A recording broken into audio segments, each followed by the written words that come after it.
என்ன சாப்பாடு வேணும், உனக்கு என்ன பிடிச்சிருக்குன்னு கேட்டு கேட்டு செஞ்சு கொடுத்துட்டு இருப்பாங்க. ஒரு பெண்ணா இருந்தா கேட்டு பாருங்க வேணா. வீட்டுல கேட்டு கேட்டு இவங்களுக்கு என்ன பிடிச்சிங்கிறது மறந்தே வரும். விருச்சகத்துல செவ்வாய் இருக்குது, ஆணுக்கு இருக்குதுன்னு வச்சுக்கலாம். அந்த ஆண் என்ன செய்வாங்க, சாவி எங்க வச்ச, வண்டி எங்க நிறுத்தின, இதெல்லாம் மறந்துடுவாங்க. பொதுவா ஆண்கள் மறக்க மாட்டாங்க. ஆனா விருச்சகத்துல செவ்வாய் இருக்கிறவங்க மறந்து போவாங்க, தேடிட்டு இருப்பாங்க போய். விருச்சகலக்கினம் யாருமே போய் இந்த கோயிலுக்கு எதையுமே போறதே இல்லைங்க மேம். எந்த கோயிலுக்கு போறது இல்ல. சாமிங்கிறது திருநீர் வைக்க மாட்டேங்கிறாங்க மேம். அது ஏங்க மேம்? விருச்சகலக்கினம் ஆண்களா இருந்தாலும் பெண்களா இருந்தாலும் அப்படிதாங்க இருக்காங்க அதிகமா.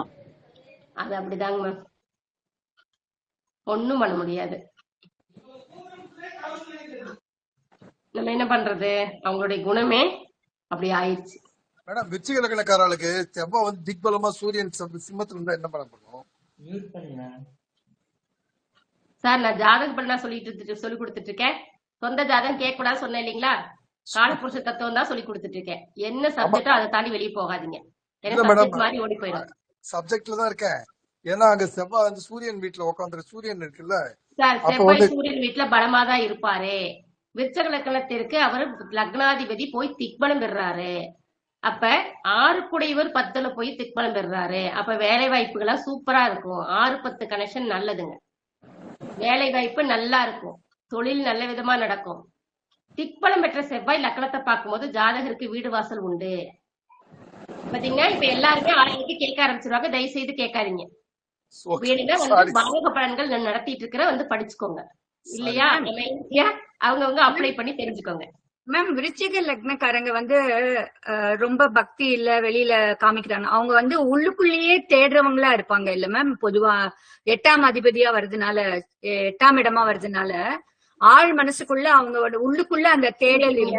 விருச்சிக லக்னக்காரங்க யாராவது ஜோசியர் இருந்தா பாருங்க, அடுத்தவங்க ரகசியத்தை அப்படியே அழகா ஜாதகம் நல்லா சொல்லுவாங்க, எடுத்து சொல்லிடுவாங்க. ஏன்னா அது காலபுருஷனுக்கு எட்டுங்க. அதனால அந்த அடுத்தவங்க ரகசியம் எல்லாம் சொல்லுவாங்க. அதாவது எந்த ஒரு விஷயமுமே சாமி கும்பிட்டாதான் பலன் தரும் நம்புறது ரொம்ப தவறான விஷயம். ஆனா கும்பிடணும். ஏன் கும்பிடணும் அப்படிங்கறத பின்னாடி சொல்றேன். இப்ப நீங்க உங்க குடும்பத்துக்கு செய்ய வேண்டிய கடமையை நீங்க சரியா செய்தாலே கடவுள் உங்களுக்கு அருள் புரிஞ்சிருவாரு. அப்ப சுயநலத்துக்குள்ள தவறாகாது. சுயநலமா இருக்கிறவங்க தனக்கு தேவையானதை கரெக்டா செஞ்சுக்குவாங்க. அடுத்த விஷயத்துல தலையிட மாட்டாங்க. அப்ப தன் தந்தைக்கும் தாய்க்கும் இந்த குழந்தைய பத்தி கவலைப்பட வேண்டிய அவசியம் இல்லை. அப்ப அவனை பார்த்துப்பான் அப்படிங்கிற நிம்மதியை அந்த குழந்தை அந்த தாய் தகப்பனுக்கு கொடுத்துரும். தன் குடும்பத்தை கரெக்டா பாத்துக்கிறானா, இவன் கோயிலுக்கே போலனாலும் கடவுள் அருள் புரிஞ்சிருவாரு. கோயிலுக்குள்ள போகும்போது கோயிலுக்கு போயிட்டு வந்துட்டு மீன் சாப்பிடணும், மட்டன் சாப்பிடணும் நினைச்சுக்கிட்டே நீ விரதம் இருக்கிறத விட தின்னுட்டு நீ கோயிலுக்குள்ள போயிடலாம், தப்பு கிடையாது. அந்த மாமிசத்தை நினைச்சுக்கிட்டே நீ உள்ள போறதை விட மாமிசத்தை சாப்பிட்டுட்டு அந்த மாமிசத்தை மறந்துட்டு நீ உள்ள போனீங்கன்னா கடவுளுக்கு அருள் உண்டு.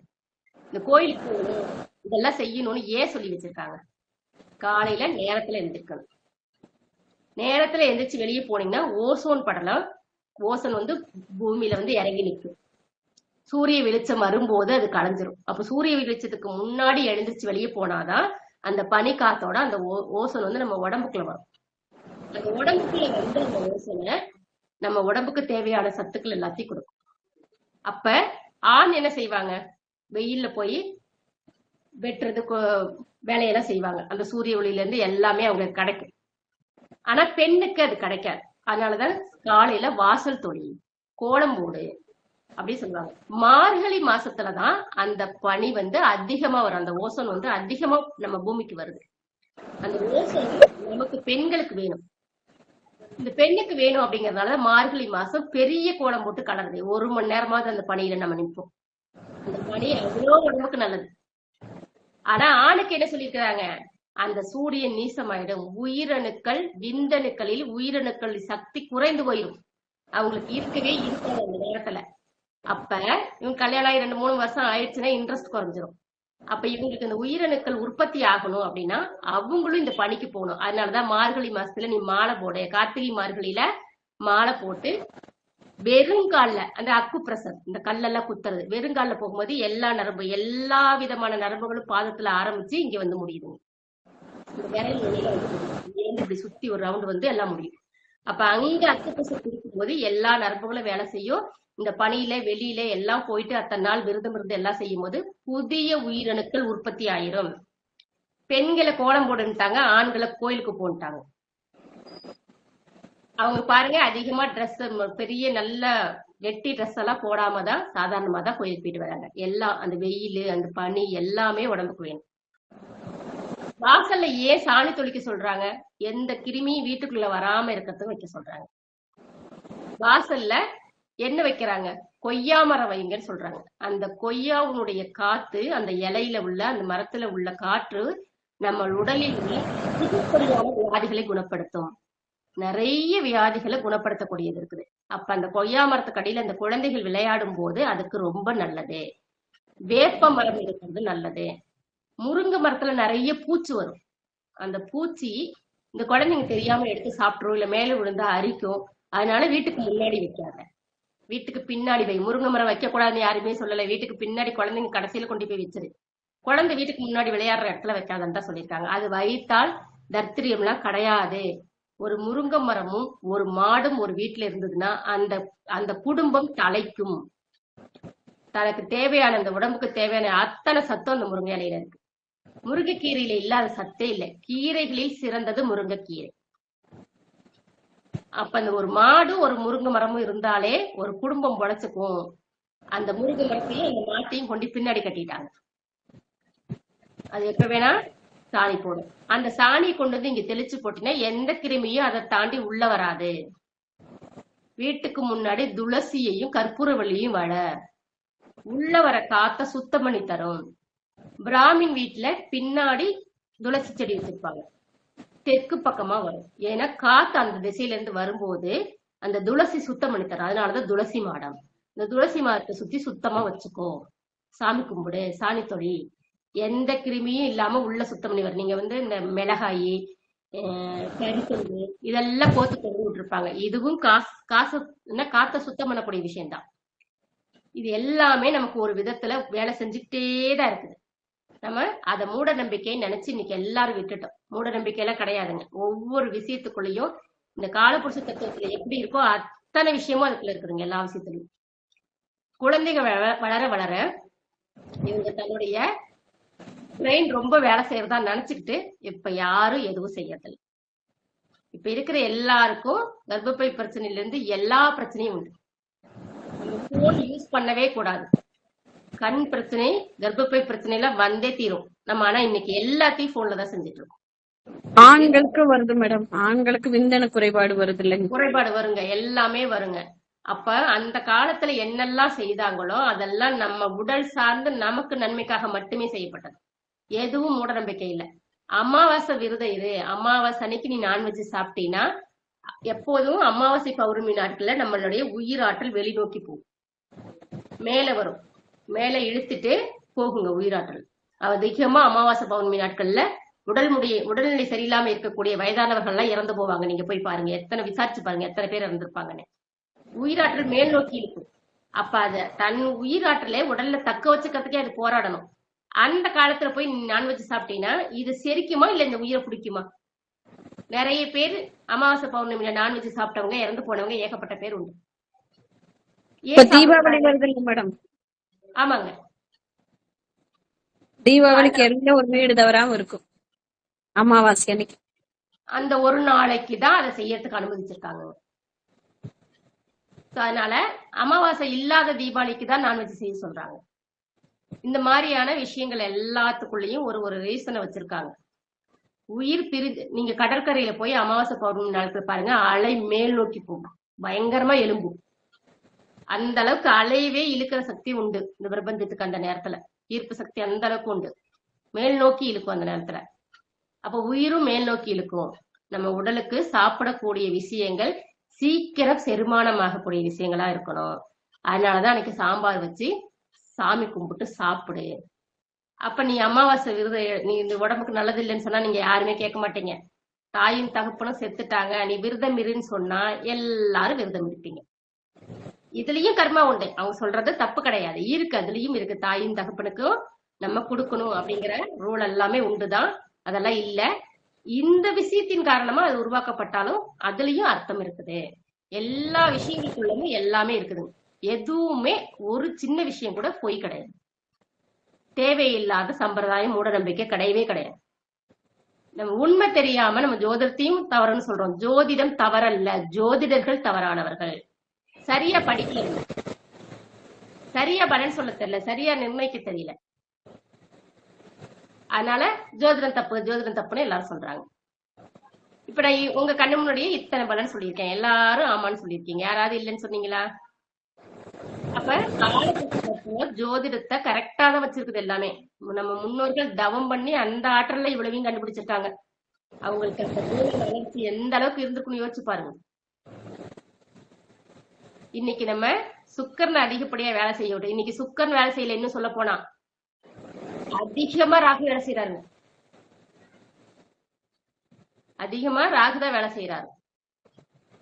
நம்ம என்ன செய்யறோம், ராத்திரி நேரம் ஃபுல்லா டெய்லி நைட்டு ரொம்ப நேரம் முடிச்சிட்டு இருக்கோம்.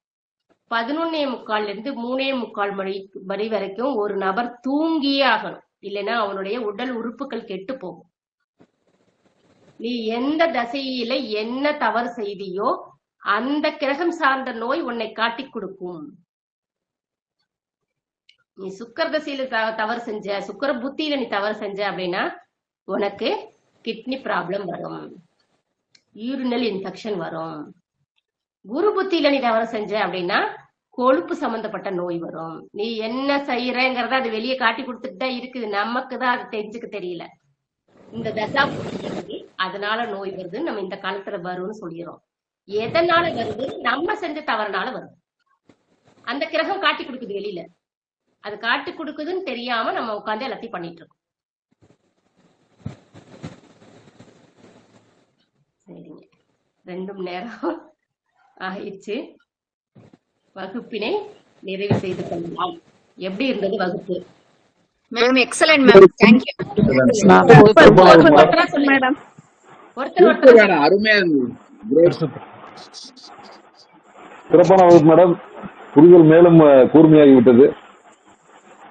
பலன் சொல்வதற்கு நிறைய தன்னம்பிக்கை வந்துவிட்டது.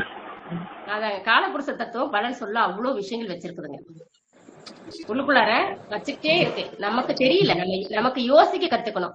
இதனே எனக்கு யாராவது கத்து கொடுத்தாங்கன்னு நினைச்சீங்களா? மேடம் நல்லா இருந்ததுங்க மேடம். ஆனா இடையில் கொஞ்சம் பக்கத்துக்காரங்கிற மாதிரி நான் இடையில எங்கேயோ போயிட்டேன் மேடம், அதனால நான் ரொம்ப மிஸ் பண்ணிட்டேன். ரொம்ப நல்லா இருந்தது மேடம். ஓகேங்க மேம். என்ன செய்யணும், அதான் சொல்றேன், உங்களை எல்லாம் நேரடி கிளாஸ்ல போட்டு ரூம் கதவெல்லாம் மூடிடணும். அப்பதான் நீங்க வெளியே போக மாட்டீங்க. என்ன மேடம் பத்திரிக்கை கொடுக்க வந்தாங்க. அதே நிலைமையில தான் நானும் இடையில சில பக்கம்னு நானும் வெளியே போயிட்டு வந்துட்டேன் மேம். பார்த்த எல்லாரும் லெஃப்ட் ஆகி போயிட்டு வந்துட்டு இருக்கீங்க, அப்புறம் மறுபடியும் கூப்பிட்டு கேப்பீங்க. அதனால அதெல்லாம் வேண்டாம். அழகா கிளாஸ் சந்தர்ப்ப சூழ்நிலை தான் மேம். போன் கட் பண்ணுங்க மேம். போன் வந்தா கட் பண்ணி விட்டுருங்க. 2 மணி நேரம் தானே, நம்ம நாள் ஃபுல்லா காலையில இருந்து நைட் வரைக்கும் படிக்க போறது இல்ல. போன் வந்தா கண்டிப்பா கட் பண்ணிரும் மேடம். வீட்டுக்கு வந்துட்டாங்கன்னா அவாய்ட் பண்ண முடியலங்க. அதான். ஓகே ஓகேங்க. ஆடி மாதம் திருமணம் பண்ணக்கூடாத காரணம் சொல்லுங்க, அது சூப்பரா இருக்கும் மேடம். திருமணம் பண்ணக்கூடாது, ஆடி மாதம் ஏன் திருமணம் கணவன் சேரக்கூடாது. ஆமா மேடம், அதாவது சித்திரையை வச்சு சொல்லுவாங்க எல்லாரும். அந்த காலத்துல கூடக்கூடாது, அது கூடுறதுனால வெயில் காலத்துல குழந்தை பிறக்கும், தாய்க்கும் குழந்தைக்கு கஷ்டம்னு சொல்லுவாங்க. ஆனா அதுக்கான சயின்டிபிக்கான ரீசன் நீங்க அருமையா சொல்லிட்டீங்க. இப்ப அறிவியல் பூர்வமான உண்மையை நீங்க வெளில சொல்லியிருக்கீங்க. வெயில குழந்தை வந்தாலும் வேர்ப்புருவெல்லாம் நிறைய வரும் அது குழந்தைக்கு, இது அம்மாவுக்கு. ஓகேங்க, தேங்க்யூ. அப்புறம் லக்கணாதிபதி லக்கணத்துல என்ன சொன்னீங்களா மேம், அந்த கருத்து அந்த இதுவும் சூப்பர் மேம். அது என் குருநாதருக்கே சொந்தம். இந்த புகழ் எல்லாம் என்னுடைய குருநாதர்களுக்கு சொந்தம். எனக்கு யோசிக்கிறதுக்கு எல்லாத்தையும் கத்து கொடுத்துட்டாங்க. ஒரு சின்ன சின்ன பாயிண்ட் அங்கங்க சொல்லும் போது அதை வச்சு எல்லாத்தையும் எடுக்கிறதுக்கு கத்து கொடுத்தது எனது குருநாதர். 2 பேர் தான் ரொம்ப மரியாதையா என்னுடைய குருநாதர் நினைப்பேன். அவங்க அப்படின்னு பார்க்கும்போது ஒரு லேடி சத்யா மேடம், எங்க மேடமும் என்னுடைய குருநாதர் ஜிகே ஐயாவுக்கும் இந்த புகழெல்லாம் அவங்களுக்கு தான் சொந்தம். நான் தவறு செஞ்சிருந்தா அது எனக்கு சொந்தம். நல்ல விதமா உங்களுக்கு சொல்லித்தரேன், நீங்க எல்லாம் சந்தோஷமா இருக்கீங்கன்னா அதுக்கு அவங்க தான் காரணம். எப்படி யோசிக்கணும்னு கத்து தந்துட்டாங்க. இப்ப நான் உங்களுக்கு அதை தான் செஞ்சுட்டு இருக்கேன், எப்படி யோசிக்கணும்னு கத்து கொடுத்துட்டு இருக்கேன். மேடம் இது பித்தப்பை வயிறு இதெல்லாம் குரு சம்பந்தப்பட்ட நோய் தானே? சார் இல்ல பையனு வந்தாலே சந்திரன் கிளாஸ் சொன்னாங்க முடிச்சுட்டேன். மேடம். இனி சந்தேகம் கேட்க கூடாது, அவ்வளவுதான். நோய் அது வந்து மருத்துவ ஜோதிடத்துல பாத்துக்கலாம். மேடம் இந்த வீடியோ யூடியூப்ல அப்லோட் பண்ணுங்க மேடம். பண்ணலாங்க சார். அதை ரெக்கார்ட் பண்ண சொல்லியிருக்கேன். ஐயா இருக்காங்களான்னு தெரியல. ரெக்கார்ட் பண்ணியிருந்தாங்கன்னா வாங்கி பண்ணிடலாங்க. நான் சொல்லிட்டேன் ஐயாட்ட. சரி மேடம். ஓகே ஓகே ரெக்கார்ட் பண்ணிட்டே இருக்காங்க மேடம். மேடம் புகழ் மேலும் பரவணும் யூடியூப் மூலமா. தேங்க்யூ நிறைய பேர் சார். பயனாளிகள் ஆகணும் மேடம். நன்றி மேடம்.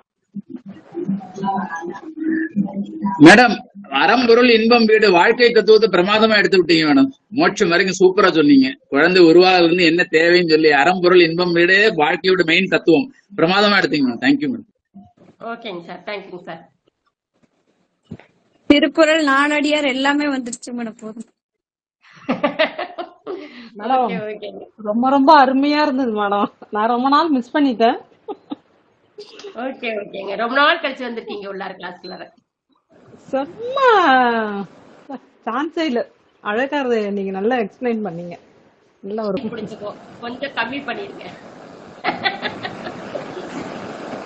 ஓகேங்க. எல்லாரும் அப்படியே லெஃப்ட் ஆயிட்டே இருக்கீங்க. இல்ல ஒரு வாழ்க வளமுடன். வணக்கம்.